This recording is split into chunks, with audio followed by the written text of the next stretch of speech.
Let me start my talk with the fact that every one of us wants to be happy, if it's today, tomorrow, or in all of our lives.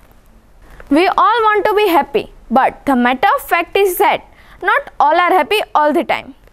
In 2018 World Happiness Report by United Nations, India dropped to number 133 out of 156 countries.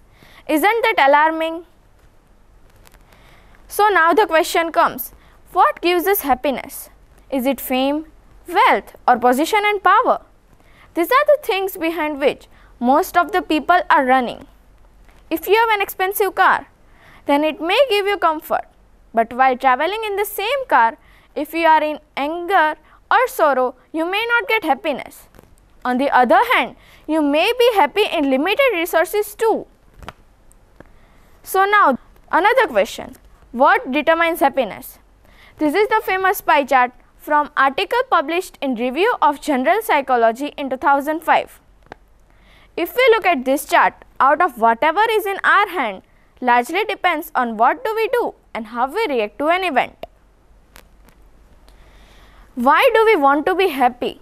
We all want to be happy in our lives and be joyous all the time. There are many health benefits too, which prove that being happy is always the best choice.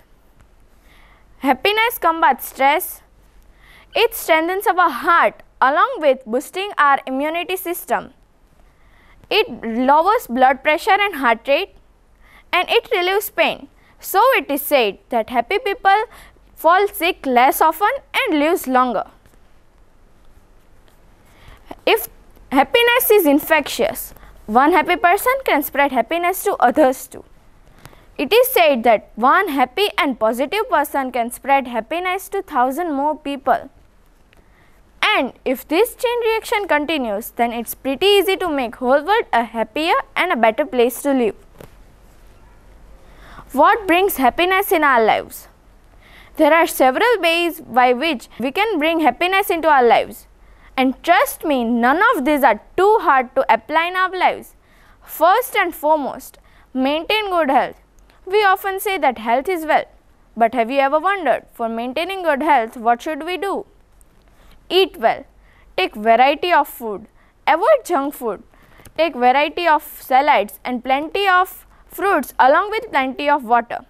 Sleep well. It takes away your mental and physical stress. Exercise regularly, or lots of physical activities and playing games. Do yoga or meditate sometime in your daily routine. Second one, stay relaxed. Keep a smile on your face. Stay close to nature and live in present moment. Now let's move on to third one. Be creative. Try out new things. Spend quality time with self and cultivate and nurture a hobby. Fourth one, have a sense of gratitude. Be thankful to God, your parents and all the people around you. Help unprivileged. Find the suffering around you and try to help them. Fifth one, be socialized. Spend quality time with your friends and family. 75 years long landmark study conducted at Harvard University on 714 men proved that people who moved into close relationship fared best. So, good relationship brings happiness. Spend less screen time and more people time. Celebrate occasions. At last but not the least, spread happiness. Find humor and fun in your daily life. And never forget to live in the present moment and spread positivity. I would like to say that happiness and fulfillment are within our grasp, but sometimes just out of sight. Understanding what works best for it is the first step in finding more of them. At last, I would end my talk with a quote. Happiness is not a destiny, it's the way of life. That's what my idea worth sharing. Thank you.